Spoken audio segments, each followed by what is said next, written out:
Hey, hey, hey, welcome back. Bienvenue à tous dans votre émission Cauchemar d'entrepreneur. Je vous le disais tout de suite en début d'émission. Aujourd'hui, on va parler Made in Sénégal avec un fils du pays. Il s'appelle Elhaj Malik Badji et il est à 100% dans le Made in Sénégal. Fait ici, consommé local et en plus c'est joli, c'est frais. Mais vous le savez, on est dans Cauchemar d'entrepreneur. Alors on va plutôt parler des galères pour réussir à sortir des produits aussi frais. Elhaj Malik Badji, bonsoir. Comment tu vas? Ça va bien. Écoute, on est là, on essaie de faire aller, et puis voilà quoi, on essaie de jog dano quoi, donc ça va quoi. Alors, il fait 40 degrés en ce moment à Dakar. Man, quand les gens ils me disent ça va, je me dis non, vous êtes trop Ouais, fort en fait. Parce que moi, ça va pas. Il fait trop chaud, c'est pas possible. ouais. Enfin, écoute, on fait avec. Il fait très très chaud, mais écoute, on essaie de faire avec quoi. Eh ben, c'est ça, l'esprit entrepreneurial aussi, c'est de garder le côté positif des choses. Alors, on te connaît beaucoup plus sous le pseudo de Milkos. Ouais. Je pense que la plupart des gens vont se dire, mais qui, l'autre Mounan Elhaj Malik Badji. Donc, je vais juste dire Milkos à partir de maintenant, t'as vu. Déjà, il vient d'où ce pseudo? Alors Milkos, c'est des voisins qui me l'ont donné, donc c'était en Casamance, c'était quand j'étais plus jeune et voilà, c'était des voisins qui louaient dans notre maison à côté parce que mes parents ont une maison là-bas, donc il y a une partie qu'on loue et tout et du coup ouais, c'est des voisins qui m'ont, au lieu de m'appeler Malik, m'ont appelé Milkos. Je devais avoir 7 ans ou quoi, ou 8 ans, je sais plus. Et depuis, enfin, je l'ai gardé et voilà. Du coup, j'ai plusieurs pseudos à l'école. Les gens m'appellent Elhaj Malik, d'autres m'appellent Elzo. À la maison, on m'appelle Malik, donc dehors, on m'appelle Milkos. Donc c'est Tout ça pour voilà. toi, tout ça pour toi. Ben écoute, Voilà. l'essentiel c'est qu'on te reconnaisse et C'est aujourd'hui on te reconnaît de plus en plus à travers ta marque Nio Phare. Alors tu fais des vêtements, des accessoires, mais surtout des chaussures parce que man lola c'est gëna xawé. ouais, c'est ça. Des chaussures made in Sénégal avec ces empreintes, ces couleurs qui nous donnent vraiment envie de les mettre parce qu'elles sont originales, elles sont atypiques. On va commencer par le début du film, comme on dit. Au Comment début, est-ce ouais. que ça a commencé tout ça? Ça fait combien d'années que ça existe et comment est-ce que tu as commencé cette aventure? Alors, le début du commencement, on va dire. Euh, ça a commencé, en fait, si tu veux, déjà le concept Niofar, il me venait du fait que j'ai grandi, enfin, entre ici et la Casamance, mais surtout ici, parce que je viens d'une famille, on n'est pas, enfin, si on prend le contexte du Sénégal, on n'est pas très nombreux. On est quatre, tu vois, enfin cinq. Du coup, en fait, mon père fait partie enfin, on va dire des premiers fonctionnaires qui venaient de mon village. Donc, du coup, la majorité des gens qui venaient soit pour étudier, soit pour chercher un métier ou quoi, en fait, ils étaient à la maison, c'est-à-dire ils venaient manger à la maison, ils faisaient tout à la maison. Donc, nous, on était 4-5, mais pour manger, on était 25, tu vois, Wow, énorme. ou plus. Et je crois pas que c'est une situation qui m'est singulière. Je crois qu'il y a beaucoup de familles que c'est comme ça. C'est assez typique des Sénégalais qui viennent de l'intérieur du pays. Tout à fait. Donc, j'ai grandi comme ça avec des cousins à mon père, des oncles, des cousins à moi, tu vois. Enfin, c'est vraiment dans cette ambiance. Du coup, papa et maman sont plus papa et maman à moi, mais c'est papa, maman, tout le monde, tu Ouais. vois. Et j'ai grandi dans cette ambiance de partage et tout. Du coup, voilà, c'est ça en fait. Du coup, j'ai toujours essayé de vivre comme ça. Tu vois, mes parents vivaient comme ça et du coup, quand ça a commencé, en fait, j'étais stagiaire dans une boîte ici qui s'appelle Citizen Media Group. C'est eux qui faisaient l'émission, c'est eux qui ont créé après Africa 7 et tout. D'accord. Donc moi, j'ai été toujours étudiant, donc j'étais étudiant en ingénierie informatique. Bon, j'ai été diplômé après, mais du coup j'étais étudiant et voilà, je travaillais là, je gérais le parc informatique et tout, tu vois. Enfin, au début c'était comme un stage étudiant et j'ai mis Niofar sur un t-shirt. Ça a littéralement commencé comme ça. Mais déjà, à ce moment-là, pourquoi tu as eu envie de mettre Niopar sur un t-shirt? T'es C'était juste ingénieur informatique. En fait, là, tu vois, enfin, j'ai toujours aimé on va dire, la mode entre guillemets, mais j'étais pas attiré à ça, c'est-à-dire aller travailler dans ça parce que j'ai jamais eu de référence là-dessus. C'est-à-dire, moi, je connaissais même pas les designers. Genre, j'ai découvert les designers après. Moi, c'était plus le côté artistique, mais le côté conceptuel. Donc, pour moi, Néophar, c'était juste un concept, en fait, et une manière de vivre, tu vois. Et du coup, j'ai juste, voilà, je m'amusais, j'ai juste mis Néophar sur un t-shirt. Et tu vois, enfin, j'allais bosser. Et du coup, je me suis fait quelques t-shirts, tu vois, enfin, de différentes couleurs pour aller juste bosser, quoi. Et ça a attiré l'attention, tu vois. Enfin, les gens me disent, ah ouais, il est cool ton t-shirt Niofar, tu vois. Enfin, en plus, Niofar, enfin, c'est un terme sénégalais, tu vois. C'est Tout un à fait, terme c'est facile commun, à embrasser. exactement. Voilà. Du Ouais. coup, vite fait, tu déclenches une conversation avec la personne qui est en face de toi, qui voit un Niofar sur ton t-shirt. Et c'est comme ça que c'est parti. Les gens me disent ah ouais c'est cool et tout. Ils me disent c'est pourquoi Agnofa et tout. J'explique ce que je viens de t'expliquer. Voilà, pour moi c'est un way of life. C'est vraiment le sens du partage, le sens de la communauté et tout. Et les gens étaient intéressés. Ils me disent ouais je veux bien que tu me fasses un t-shirt. Je dis ok. Je dis enfin je crois que je faisais des t-shirts. Enfin je les vendais pas en fait. Je les faisais faire je crois à 3000. Du coup, je disais aux gens, ouais, vas-y, file-moi 3000. J'appelle mon gars qui me fait, c'était à la base même, je sais pas ce qu'on est Deep des Misérables Graph. Oui. C'est lui qui me faisait les t-shirts et du coup et Willy aussi au début il m'a pas mal aidé. Willy Kemptan il fait partie Willy Kemptan Gadaï c'était vraiment les gens qui étaient là depuis le début tu vois enfin qui me disaient ouais c'est cool et tout vas-y ils me soutenaient un peu mais les gens me demandaient, tu vois, enfin, je veux bien un t-shirt. Je dis, ok, vas-y, donne. J'appelle Deep, je dis, écoute, vas-y, tu as 3000 ici pour un t-shirt. Il me fait le t-shirt, je récupère et je donne à la personne. Vraiment sans aucune ambition d'en De faire quelque vendre et d'en chose. faire un Non, c'était commerce. On vraiment. est en quelle année à peu près à ce moment-là? Là, on est en 2009-2010. On est en 2009-2010, ça fait déjà 2009-2010. facilement 10 ans. C'est Alors ça. ça commence comme ça sur un concept vraiment, on va dire un coup de tête. C'est Mais ça. à quel moment tu te dis, hey, je Mhm. tiens quelque chose? C'est enfin vers 2013. Alors il y avait ma sœur qui avait un magasin de couture à la maison. Donc j'étais toujours à la maison et du coup à un moment donné tu vois parce que j'aime bien moi même avant j'aimais bien me faire des chemises en lin parce que je suis un inconditionnel du lin. J'adore le lin. Et donc, je me faisais faire mes chemises en lin. Ah, si je porte pas de t-shirt, je portais des pantalons ou chemises en lin. Voilà, j'aimais vraiment ce concept du lin. Et enfin, juste par coup de tête comme ça, je me dis tiens, enfin voilà, les gens aussi étaient intéressés par mes chemises. Ils me disaient que les chemises étaient jolies et tout. Pourquoi pas, enfin, créer une collection quoi. Vraiment coup de tête quoi. Je savais, enfin.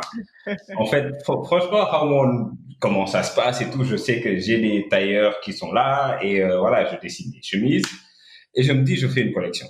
Tu vois, enfin, vraiment. Mais est-ce que à ce moment-là, tu te disais déjà, ben écoute, j'ai un peu cette âme artistique, j'ai un peu cette âme, voilà, de fashionista, même si c'est un terme plutôt féminin, mais en tout cas de quelqu'un qui aime la mode, etc. Tu te voyais déjà peut-être dans le futur travailler là-dedans, ou c'est vraiment à chaque fois des choses qui sont arrivées spontanément? C'est vraiment spontané. Jusque-là, moi, je me voyais en mode carrière dans l'informatique. Tu vois, enfin, j'avais vraiment. Moi, j'étais là, genre dans ma tête, je voulais inventer des choses. Tu vois. Et Ouais. c'était vraiment ça en fait. C'était vraiment un vrai geek en fait, mais un geek qui aimait bien les belles choses entre guillemets. Un C'est-à-dire pas geek le swag, c'est comme ça qu'on exact- appelle ça, un geek c'est- swag. exactement parce C'était que pas Steve Urkel. Exactement. Genre, je m'habillais pas forcément en jean basket et tout. J'aimais bien les costards. Du coup, je portais des costumes, je portais des trucs en lin. En fait, j'ai toujours été un vieux jeune, en fait, quelque part. Euh, Ouais. Ce côté, tu vois, enfin, vieux. En fait, je sais pas pourquoi, mais dans ma tête, j'étais un jeune vieux de 40 ans, en fait. C'était vraiment la swag qui m'attirait, en fait. Parce que, enfin, D'accord, je peux te après, retrouver. voilà, ça venait un peu de ce que j'écoutais comme musique. Enfin, c'était quoi mes références, en fait.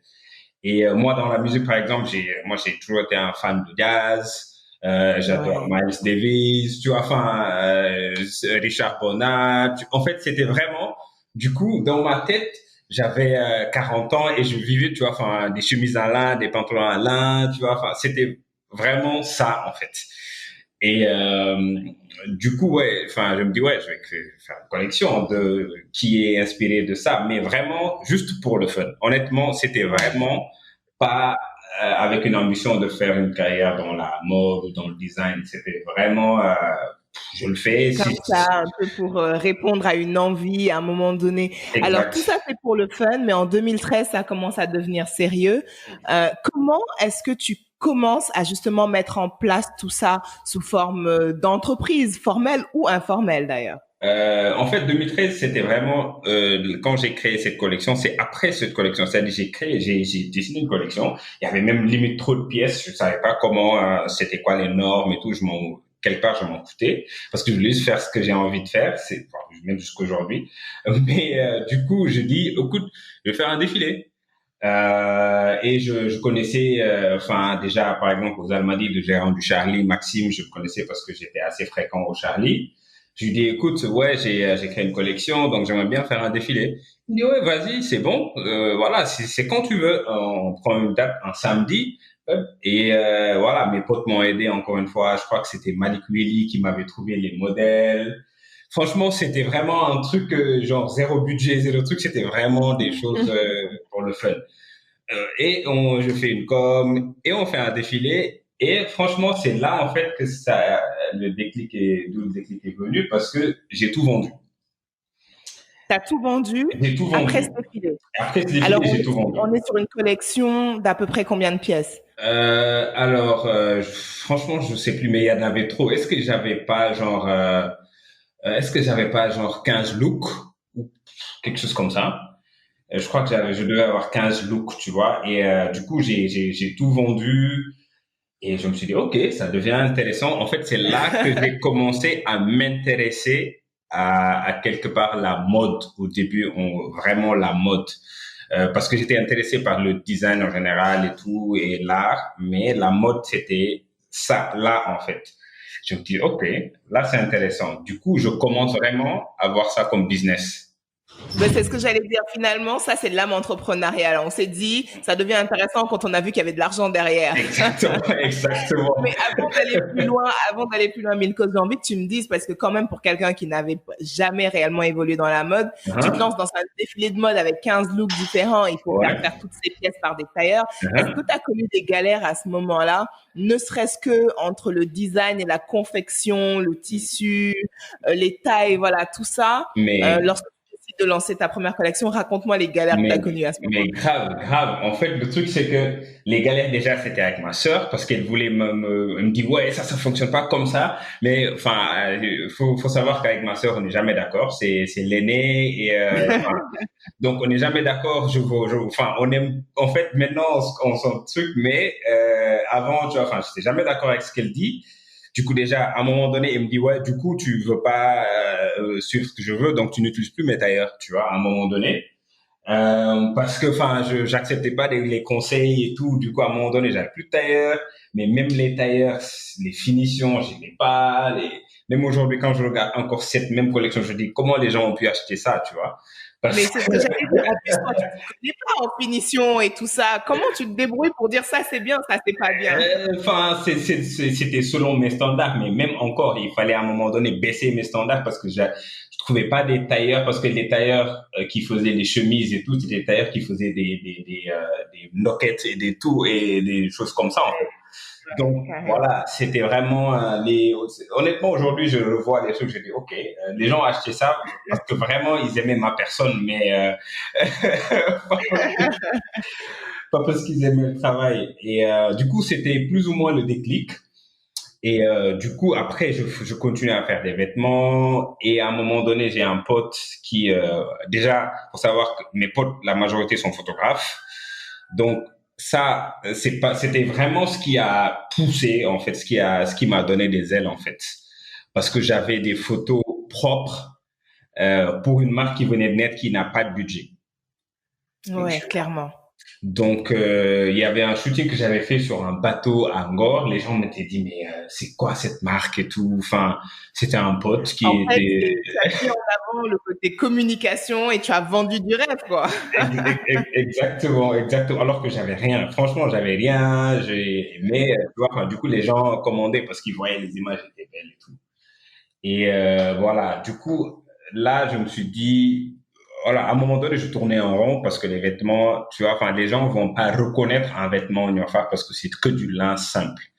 Et comme j'étais pas un as de la coupe, enfin, c'était pas mon background, je faisais juste ça comme ça en amateur. Euh, donc, je me suis dit, c'est quoi la suite, en fait? Il me faut quelque chose, en fait, de plus intéressant, de plus, tu vois, enfin, d'original, vraiment va se démarquer, en fait. Et, du coup, c'est là, enfin, j'avais découvert le Bogolan avant, mais c'est là que j'ai commencé à faire des recherches là-dessus pour comprendre tout ce qui se passe derrière le Bogolan. C'est-à-dire le processus de fabrication, et tout ce qui est symbolisme, les signes, les messages et tout. Et je me suis dit, tiens, j'achète un bogolan, je vais voir un cordonnier, je lui dis, fais-moi un sac pour mon ordi. D'accord. Donc, et ça, c'était vraiment l'approche de la next step de Niofar, en fait. Donc, il me fait un sac. Il était magnifique, franchement. Même aujourd'hui encore, je regarde ce sac, il était magnifique. Bon, d'ailleurs, il a été volé par Gadaï.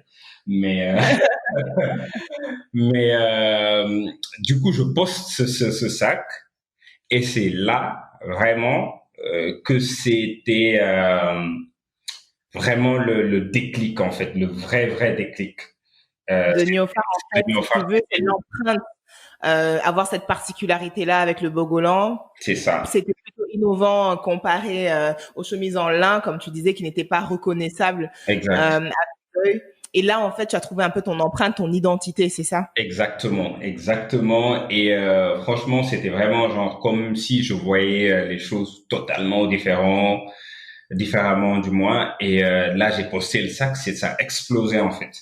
Ça a explosé et il y avait beaucoup de commandes, plus que je ne peux produire parce que voilà, les difficultés, c'est que jusque là, j'avais zéro budget. Tu vois, enfin, j'avais franchement, je vends, je monte cet argent, je paye les tailleurs. Enfin, c'était pas une Bah, marque en fait c'est ce jusque que là. j'allais dire, parce que quand tu vendais quand même beaucoup, est-ce qu'à ce moment-là, c'est parce que tu n'arrivais pas à maîtriser, on va dire, tes coûts de production par rapport à tes recettes, ou est-ce que c'est parce que bon, il y avait qu'une seule poche, celle de Milkos et celle de Niofar, c'était la même poche? Et c'était De la quoi même il poche. s'agissait exactement? En fait, tout ça, en fait, faut savoir que moi, même jusqu'à aujourd'hui, j'ai jamais eu l'âme d'un businessman, en fait.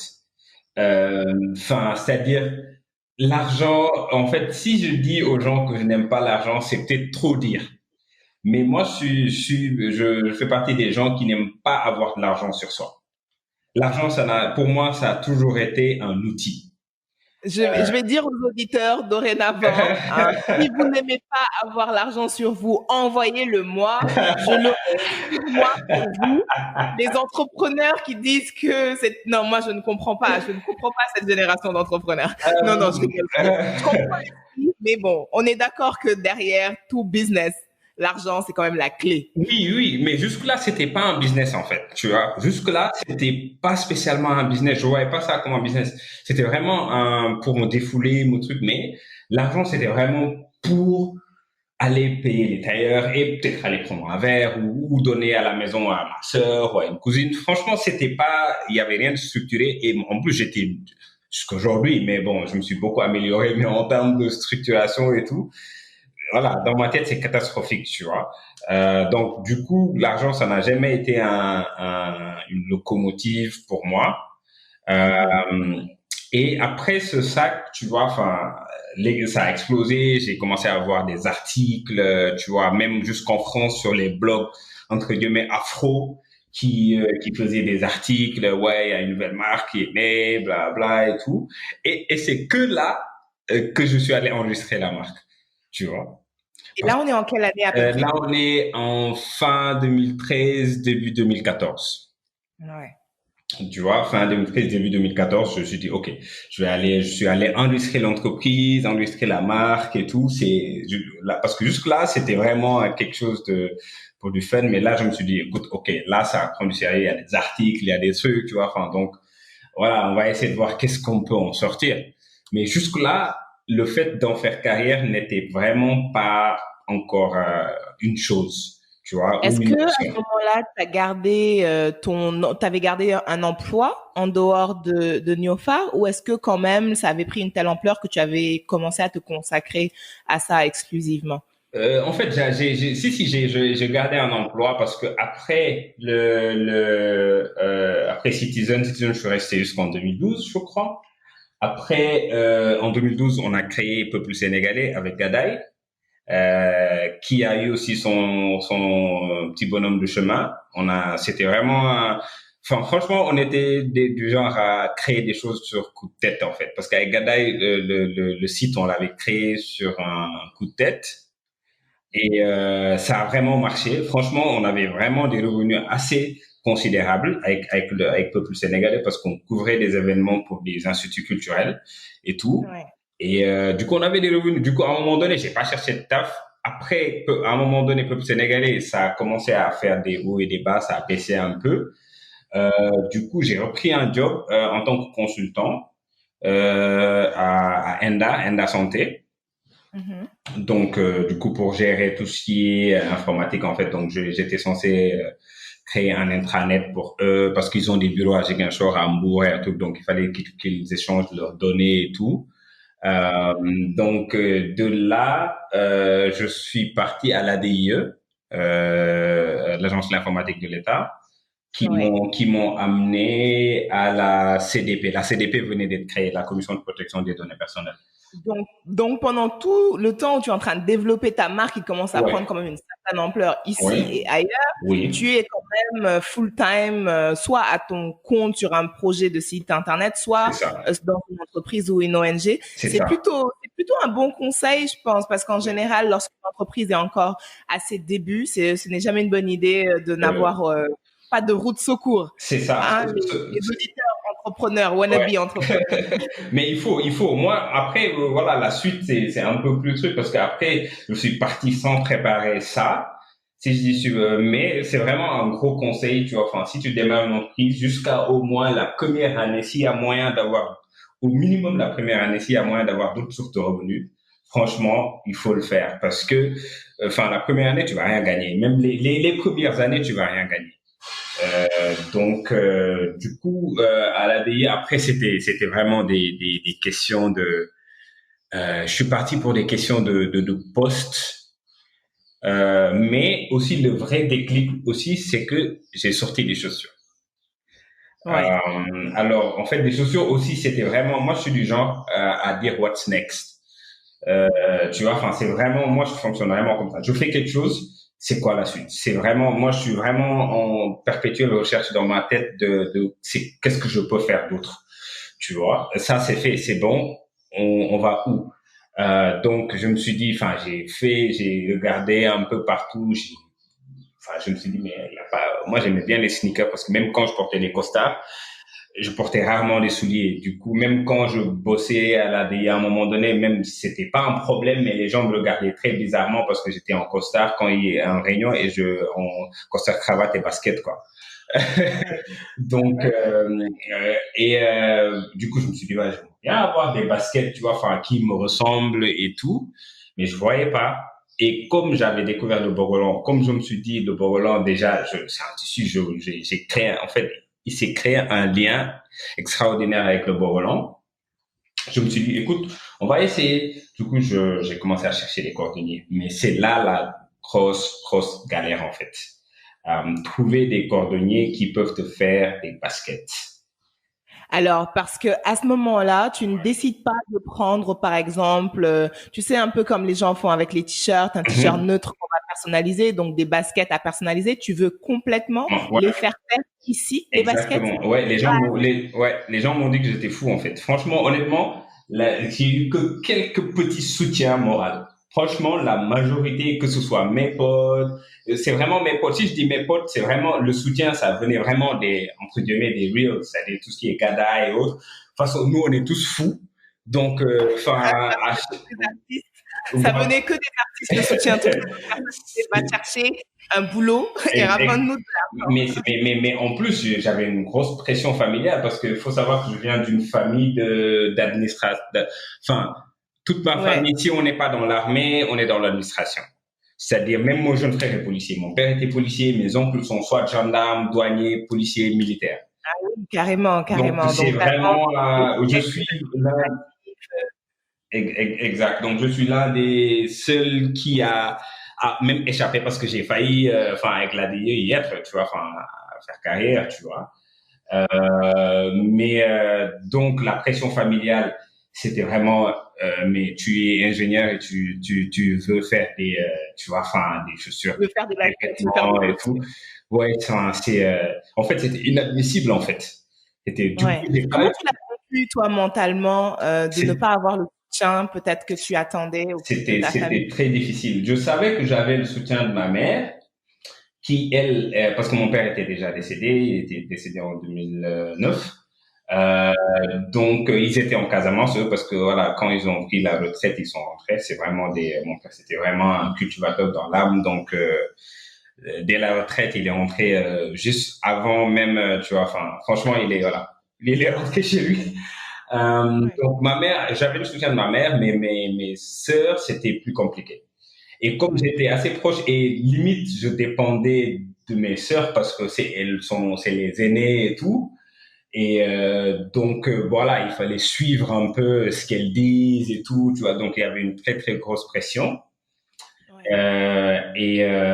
Donc c'était pas du tout évident parce que voilà, il faut trouver de l'argent pour du coup heureusement avant je travaillais, sauf que voilà, moi comme je dis, comme je fais tellement des choses sur des coups de tête, du coup quand je sortais les baskets et que le succès plus ou moins a commencé, voilà, et à la CDP c'était un problème de poste parce qu'ils ont en fait, moi je suis parti à la CDP parce qu'un pote à l'ADIE m'a dit qu'un poste de directeur technique s'est libéré. Et c'était ce qui m'intéressait. Du coup, j'étais comme en test, en fait. Du coup, j'ai réussi en test parce que j'ai été félicité même en conseil d'administration parce qu'il faut savoir, la commission, il y avait des gens de l'Assemblée, quelques gens de la présidence et tout. Et j'ai été félicité et tout. Et je dis, écoute, moi, je m'ai postulé parce qu'ils ont renvoyé 2 directeurs techniques devant moi. Donc, j'ai dit, voilà, c'est ce que je voulais. On me dit, ouais, on préfère te garder ici, tu es jeune, tu vas prendre de l'expérience et tout, tu vois, pour un poste de directeur. Et voilà, c'est ça.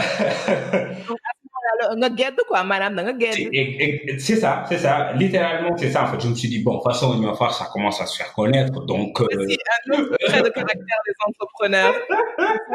C'est ça. Donc, en fait, si tu veux, moi, j'étais pas quelqu'un qui avait beaucoup d'ego, mais là, c'était vraiment, il va falloir commencer, les gens commençaient à me reconnaître en tant que Milkos. Donc, l'ego commence à monter un peu, tu vois. Je dis, bon, de toute façon, voilà, il va falloir, les gens me connaissent, donc ça va marcher. Donc, écoute, basta, quoi. Et je suis parti. Donc, je suis parti comme ça, sur un coup de tête. J'ai pas duré là-bas, hein. J'ai vraiment pas duré. J'ai même pas fait 1 an, j'ai fait quelques mois. Et donc, quand tu es parti, est-ce que ça veut dire que tu t'es retrouvé financièrement aussi dans une sale position? Dans une sale position parce que tu as ta marque, tu as besoin d'investissement pour ces nouvelles collections, notamment pour des chaussures qu'on va créer de A à Z ici, des baskets. En plus de ça, tu as quand même une famille, voilà. Comment à ce moment-là tu te relèves? C'est quoi les stratégies que tu as mis en place pour gérer tout ça? Si tu veux, en fait, l'une des chances que j'avais, c'est que je vivais dans la maison familiale. C'est-à-dire, on a la chance, les parents nous ont laissé avec ma sœur, ils ont tout fait pour construire une maison et du coup, j'étais pas dans la rue, tu vois. Pour moi, ça, c'est un privilège à Dakar, en fait, de se dire que même si on dépense, dinga lek, dinga fanan, tu vois. Pour un entrepreneur, pour moi, ça, c'est un gros investissement. Tu vois, parce que si tu n'as pas au début de loyer à payer, des charges et tout, donc pour moi déjà, l'Uberi Watunala en fait. Moi, c'était ça quelque part l'investissement. Et si je peux dire même le soutien de la famille, c'est peut-être ça. tu vois. C'est-à-dire, j'avais un toit et je pouvais manger à ma faim. Mais c'était très très difficile. Du coup, ce que je faisais, c'est que si je vends une paire, avec cette recette, je fais deux trois paires. D'accord. C'était ça en fait la stratégie et booster à fond sur les réseaux sociaux. Donc c'était vraiment là la stratégie, c'était vraiment faire des pièces. Je me suis mise une pression de faire des modèles vraiment que les gens vont vouloir acheter. Alors, ça, c'est intéressant que tu parles des réseaux sociaux aussi parce que j'aimerais savoir à quel point, Mhm. justement, quelqu'un qui est dans la mode et puis surtout dans le Made in Sénégal, à Mhm. quel point est-ce que les réseaux sociaux sont venus apporter en fait un plus à ton business en fait en termes de marketing, mais aussi de retour sur investissement parce qu'à l'époque, tu n'avais pas de showroom, Non, j'imagine, il n'y non, avait pas non, d'espace d'exposition. non. Donc, quel est le rôle réellement que ça a joué pour Mais toi? il est primordial le rôle des. Pour moi, en fait, je me suis littéralement fait connaître sur les réseaux sociaux. C'est-à-dire que ce soit même au début, comme je t'ai dit, pour les vêtements, le shooting que j'avais fait à bord sur un bateau, mais en fait, les gens ont partagé ça massivement sur les réseaux sociaux.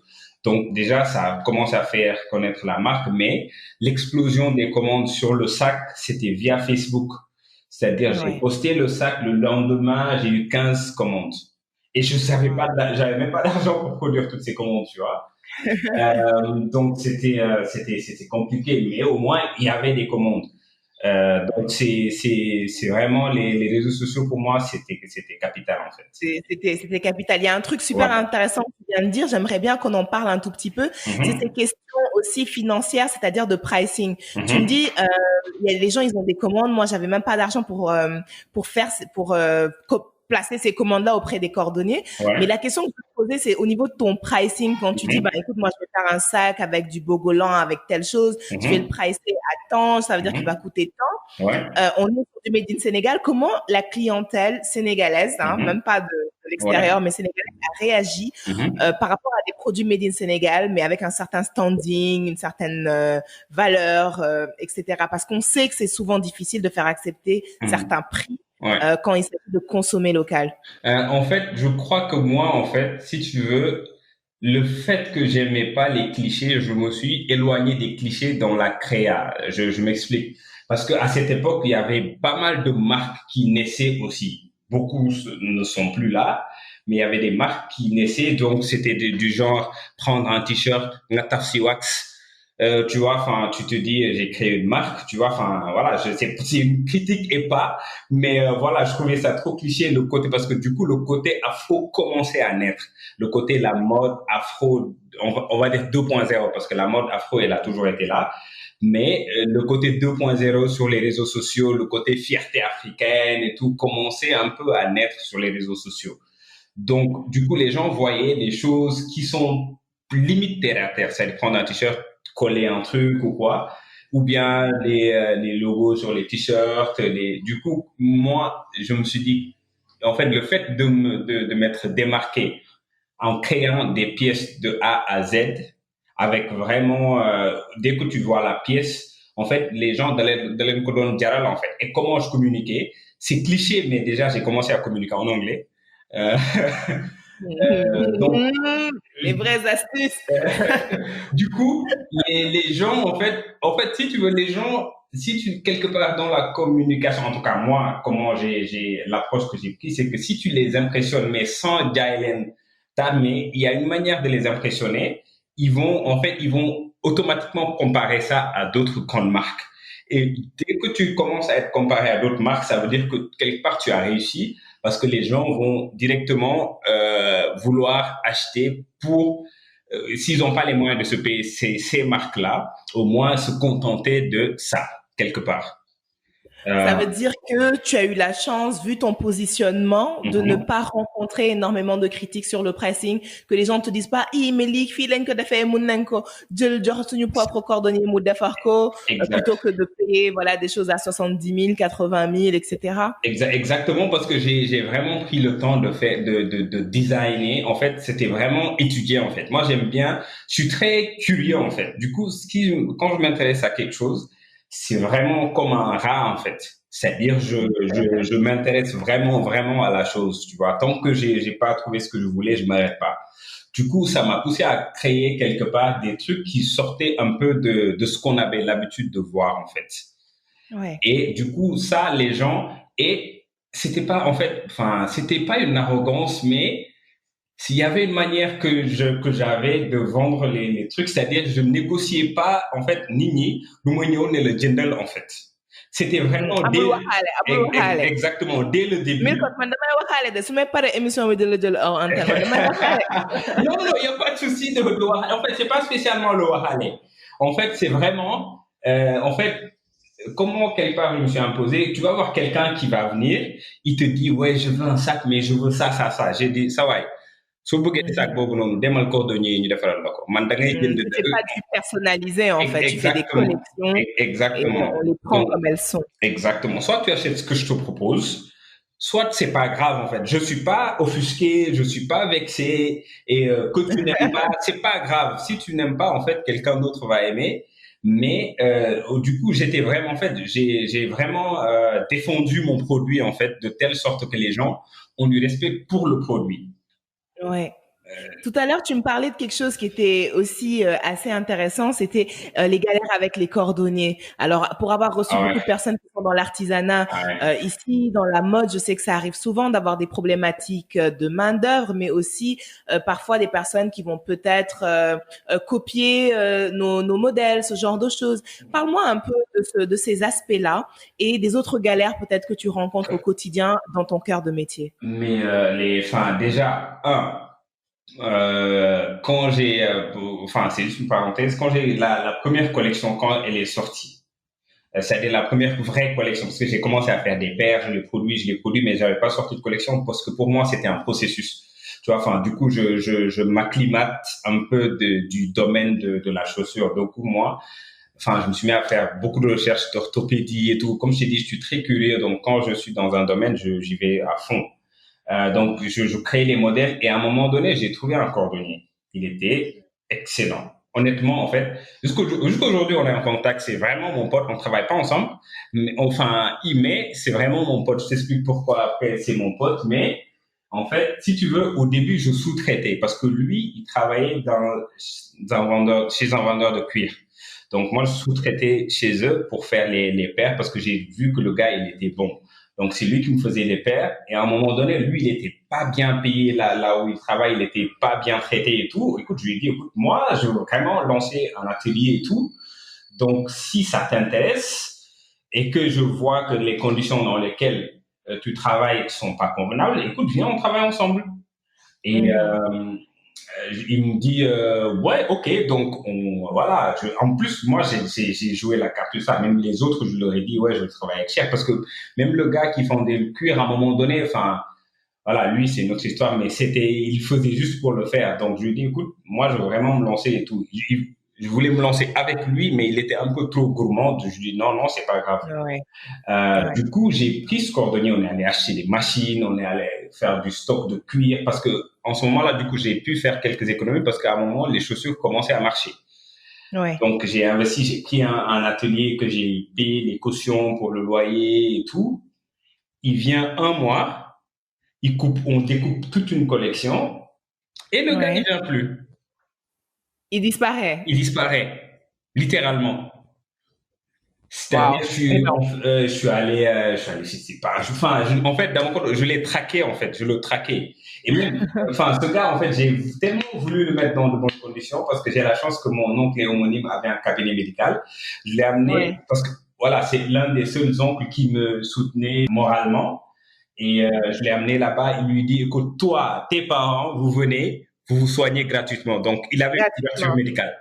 Échange de bons procédés.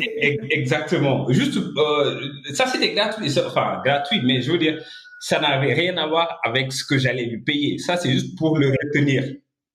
Ouais, ouais. Et mais voilà, il est venu un mois et plus rien.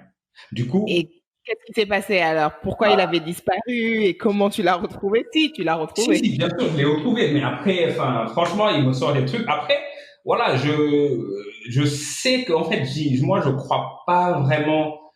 Enfin, on est au Sénégal, je crois. Bon, c'est trop loin de dire, je crois pas vraiment au truc de maraboutage et tout. Mais lui disait qu'il avait été marabouté.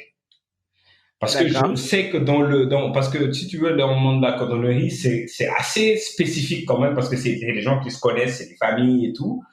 Donc Ouais. lui, comme il est très talentueux, il est vraiment très talentueux.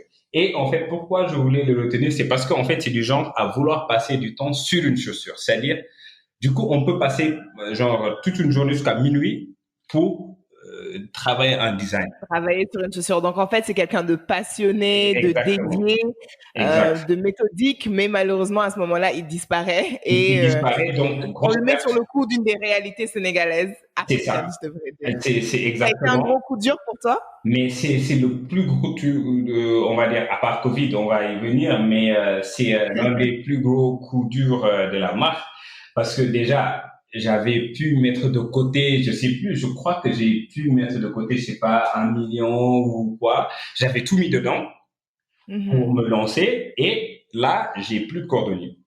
Donc, on a découpé tout des cuirs, des trucs et tout, et j'ai plus personne pour les faire. Wow. Du coup, comme ça, nul néant, tu vois. Et c'était vraiment j'ai passé genre 4 mois, mais dark, quoi.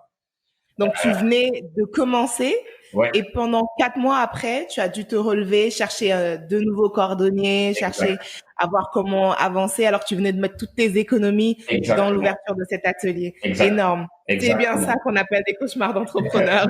Tu vois? Non, après, voilà, à cette époque, moi, j'étais, comme je t'ai dit, j'étais toujours chez les parents, donc j'étais pas, c'était très difficile, mais encore une fois, l'assiette, c'était, j'ai un toit, j'ai de quoi manger, donc on va trouver une solution. C'était, Santayal. c'est ça, en fait. Santayal, Exact. jusqu'au bout. Ouais. Alors, Milkos, ton histoire, elle est passionnante, c'est incroyable. J'ai même pas envie d'arrêter cette émission. Ouais. Malheureusement, on n'a qu'une heure et j'ai quand même envie de savoir Ouais. euh, comment est-ce que tu as géré le Covid.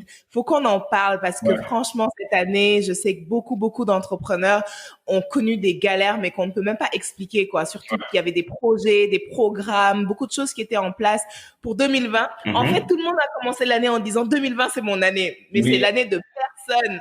ouais, mais c'est ça. En fait, si tu veux, littéralement, encore une fois, moi, 2020, c'était censé être mon année aussi. Parce que, en fait, j'ai pas sorti de collection depuis fin 2017, début 2018. Mhm. Parce que, en fait, moi, je sors une collection quand j'ai des choses à dire, en fait. C'est pas je suis pas la tendance hiver, enfin, voilà. Moi, c'est vraiment quand j'ai des choses à dire que je sors une collection. Donc, j'ai D'accord. pas sorti de vraies collections, j'ai sorti des capsules, mais j'ai pas sorti de Mhm. collection depuis fin 2017. Donc, et depuis 2018, je travaille sur une collection.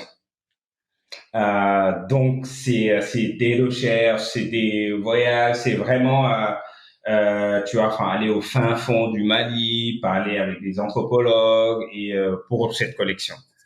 Donc, du coup, j'ai beaucoup investi là-dessus.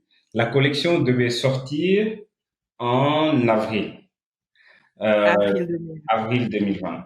Donc là, je travaillais vraiment sur des expériences en fait. C'était vraiment une collection où j'ai décidé de ramener mon passé de geek ou de tech guy dans Mhm. ce que je fais. Mais en fait, si tu veux l'histoire de cette collection, en fait, je travaille, je peux après, voilà, je vais pas trop entrer dans les détails, mais je peux t'expliquer le thème pour voir en fait le travail que j'étais en train de faire. En fait, si tu veux, cette collection, je travaille sur la cosmologie Dogon. Wow. Donc, Énorme. voilà, le rapport des Dogons aux étoiles. Ouais. Et en fait, cette collection, c'était vraiment, je voulais vraiment nous créer ou nous plonger dans un imaginaire qui est vraiment à nous, en fait, qu'on peut nous Ouais. projeter. Parce À que, 100% africain, roots. exactement, D'origine. et si tu veux, les Dogons sont un peu, enfin, qui sont quelque part visionnaires. C'est-à-dire, ils ont découvert l'existence de l'étoile Sirius B, parce qu'il y a deux, il y a Sirius qui est l'étoile la plus visible. J'entre dans des choses très, tu vois, enfin, Mais c'est pas grave. Après, après, on va basculer oui, en fait, sur une émission science. exact. En fait, voilà, c'est juste pour mettre dans le contexte de comment Covid m'a touché, en fait. Euh, Mhm. c'est-à-dire j'ai pris 2 ans pour faire les recherches là-dessus. Les Dogons ont découvert l'étoile Sirius B qui est invisible à l'œil nu, au moins 6 siècles avant l'invention du télescope. Ouais. Donc, du coup, moi, c'était vraiment montrer comment ça s'est fait, c'est-à-dire les Dogons et les étoiles, c'est vraiment une relation extraordinaire. Comment eux, pour moi, ça, c'est une technologie. Comment eux, ils ont découvert ça, comment eux, ils intègrent ça, parce que si tu veux, Sirius B fait une rotation autour de Sirius. Sirius est l'étoile la plus visible. Donc, c'est pour ça, Visible à l'œil nu. voilà, exactement. Donc, c'est pour ça que Sirius B est invisible, parce que Sirius est trop fort. Du coup, eux, la rotation là dure 50 à 60 ans, cette orbite en fait. Et chaque 60 ans, ils font une cérémonie qu'on appelle le SIGI. Et c'est via et chaque cérémonie, en fait, il y a des masques qui sont enfouis quelque part. Et c'est comme ça que on va dire, l'Occident a découvert que les Dogons avaient cette connaissance de cette étoile, parce que comment ils font pour suivre, pour faire leur SIGI. Donc, c'est Et donc, vraiment toi, tu as fait toutes ces recherches-là et tu espérais pouvoir matérialiser ça à travers une collection. à travers une collection, mais à travers d'autres expériences vraiment technologiques, en fait. De toute façon, elle va sortir bientôt, Ben, ça finalement. va sortir 2021. Moi, je veux être invitée VIP, s'il te Mais, plaît. il se peut que ce soit en 2020 même. Donc, il se peut que ce soit genre là d'ici fin novembre, début décembre. Donc, si tout se passe bien. Ben, on sera ravis de venir, d'en parler aussi. Et donc, Et finalement, j'imagine que c'était beaucoup d'argent aussi oui, pour c'était préparer le beaucoup, lancement d'un beaucoup, événement comme ça. beaucoup Qu'est-ce qui s'est d'argent. passé alors à partir de mars? Du coup, c'était beaucoup d'argent. En fait, à partir de mars, à partir de fin février, mars, il fallait accélérer. Du coup, j'avais une grosse équipe. Franchement, j'avais une grosse équipe. J'ai jamais eu d'équipe, enfin, comme ça pour Nurfar. Parce que c'était pas seulement pour la production, parce que pour ce tissu, cette collection, les vêtements sont revenus. Mais pour les vêtements, j'imprime moi-même les motifs, parce que moi, je dessine des motifs de la collection pour chaque collection. Je dessine mes propres motifs, même sur le bogolan.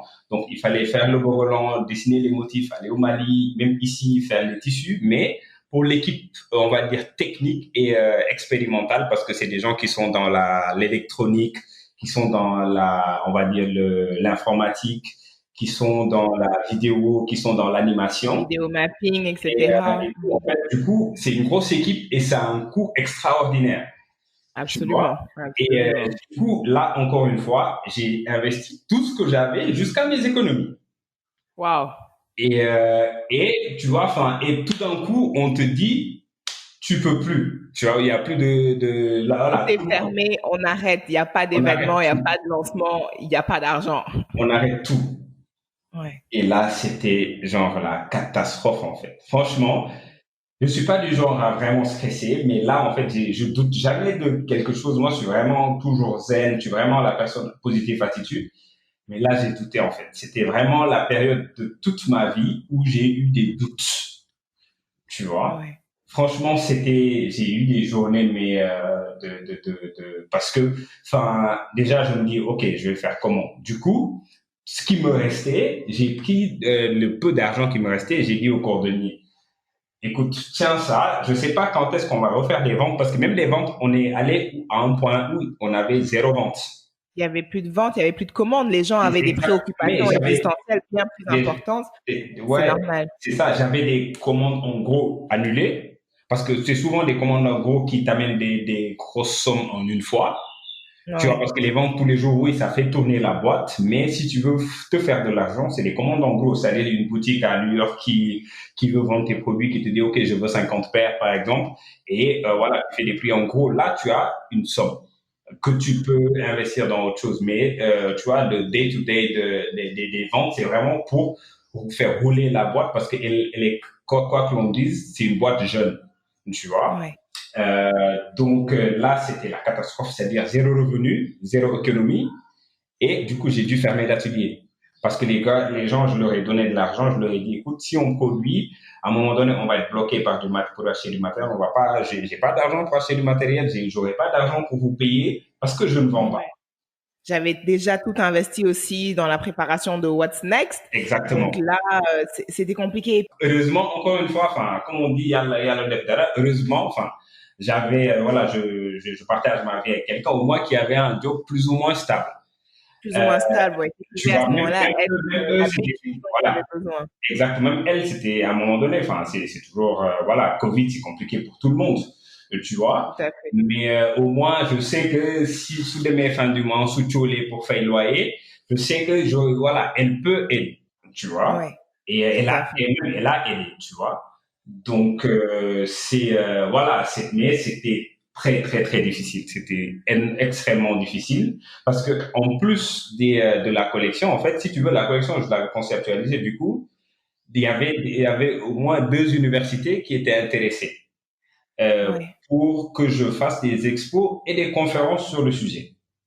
Et Des c'était universités étrangères. oui, étrangère. Je peux même, franchement, en fait, ce qui m'a plus fait mal dans ma tête, c'est que je devais même faire une conférence à Harvard. Oh, wow.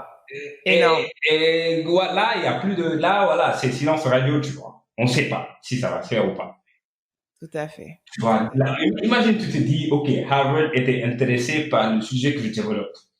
Ça, Ouais. c'est un achievement, en fait. Et à un moment donné, C'est vraiment, on sent qu'on a travaillé pour quelque chose. et Euh, c'est ça, en fait, et c'est là, ça. Et du coup, c'était, enfin, je sais pas si j'étais dépressif ou quoi, mais franchement, c'était très, très difficile. Cette période, c'était extrêmement difficile, tu vois. ouais. Mais bon, heureusement, là, parce qu'en fait, les gens, voilà, tu vas pas mettre 150 euros sur une paire que tu vas pas porter. Tu vois, que ce soit au Sénégal ou ailleurs. Si vous restez chez vous, on met pas de chaussures pour C'est commencer, ça, c'est Milcom. ça, tu vois. Donc, les gens étaient en pyjama à longueur de journée.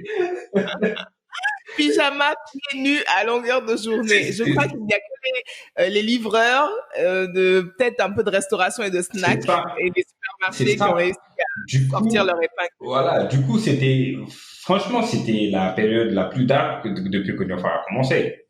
Ouais. Donc, c'était silence radio partout. Du coup, moi, ce que j'avais fait, c'est que j'étais à la maison et je faisais du jardinage. Donc, Et tu faisais du ça, jardinage. ouais, Au ouais, moins, tu as développé de nouveaux skills, tu as développé ouais, de enfin, nouvelles franchement, compétences. ouais, Tu aurais pu te reconvertir en jardinier après le Covid mais éventuellement. je vais, franchement, moi, ça a toujours été, enfin, j'ai grandi un peu comme ça. Comme j'ai grandi entre ici et en Casamance, on a un verger en Casamance, on a un verger de mangue. Donc, enfin, la terre, c'est vraiment un autre amour que j'ai en fait, tu vois. Donc, du coup, je me suis remis à la terre. Là, chez moi, j'ai tout fait en fait. Patates, aubergines, carottes, piments, menthe, enfin, tomates. J'ai tout fait en fait à la maison. Il fallait bien occuper ses journées. Mais dis-moi, Milkos, Ouais, maintenant que les choses sont en train de reprendre petit à petit, et heureusement parce que l'économie avait besoin de redémarrer, ouais. comment est-ce que tu vois l'avenir de Neofar dans les prochains mois, dans les prochaines années, et quels conseils tu donnerais aux autres entrepreneurs pour rester résilients? Déjà, de moi, le côté qui m'a aidé, c'est vraiment d'essayer de créer une équipe soudée. En fait, de faire comprendre à ses collaborateurs qu'on est dans le même bateau. C'est-à-dire, il faut être enfin, il faut de la compassion. C'est-à-dire, moi, comme je bougeais pas de la maison, je savais que j'ai pas d'enfants, du coup, j'ai pas beaucoup de besoins à part faire les courses pour manger et payer le loyer. Donc, du coup, il y a un moment donné, quand les ventes ont repris, les quelques ventes qu'on avait, je donnais tout à l'équipe. Et moi, voilà, moi, je prenais rien, tu vois. Ouais. Et au moins pour garder l'équipe et sécuriser l'équipe. Mais si tu veux, là, pour nous faire, c'est vraiment à fond dans la collection. Qui vraiment, on a repris on a tout repris, on essaie d'accélérer, même si le rythme n'est pas le rythme que je voulais parce qu'il n'y a pas assez de moyens pour payer des gens pour aller vite. Du coup, on fonctionne vraiment avec notre rythme parce que voilà, moi j'aime bien quand les gens travaillent qu'ils soient payés vraiment à la hauteur de leur travail. Donc voilà, franchement le conseil, enfin s'il y en a, mais comme on a dit tout à l'heure déjà, les gens qui veulent se lancer pour commencer, c'est vraiment, si c'est la première année, de trouver un autre, tu vois, enfin une autre source de revenus. Ouais, carrément. Une autre source de revenus et vraiment, du coup, en cas de oui à oui, c'est vraiment ça qui va aider. c'est pas un plan B en fait. J'aime pas quand les gens disent c'est un plan B. C'est pas un plan B. C'est le moi, c'est plan A, plan A. Mais il faut un secours en fait. C'est pas un plan B, mais c'est vraiment un secours. Du coup, ce qui te permet de booster le plan A, parce qu'il y a que le plan A. Moi, j'ai pas de plan B. Mais voilà. Sinon, la résilience, c'est vraiment, enfin, je sais pas moi. Comme moi, c'était vraiment ma résilience, c'était sécuriser l'équipe. C'est vraiment sécuriser parce que c'est ce qui va te permettre de survivre en fait. Parce que si tu te retrouves avec zéro, aujourd'hui, si j'avais pas sécurisé les cordonniers, si il faut relancer, mais qu'est-ce que je fais? Il faut aller chercher encore d'autres cordonniers, il faut aller trouver des moyens pour recruter d'autres cordonniers et tout. Donc voilà, il fallait choisir en fait qu'est-ce qui est le plus important dans la structure. Et pour moi, c'était ça. Et essayer de trouver différentes techniques de vente, vraiment booster les réseaux sociaux, encore une fois. Et moi, j'étais resté longtemps sans communiquer. C'est récemment que j'ai repris la communication parce que je m'étais dit, tu vois, enfin, je voulais pas que la communication soit noyée par le Covid en fait. Oui, carrément, Donc, carrément. ouais, exactement, tu fournis des efforts, après, ça se noie et tu n'as pas de vente, donc tu es encore frustré. Donc, voilà. Mais franchement, en gros, c'est ça. Mais écoute, en tout cas, c'est un parcours qui est inspirant.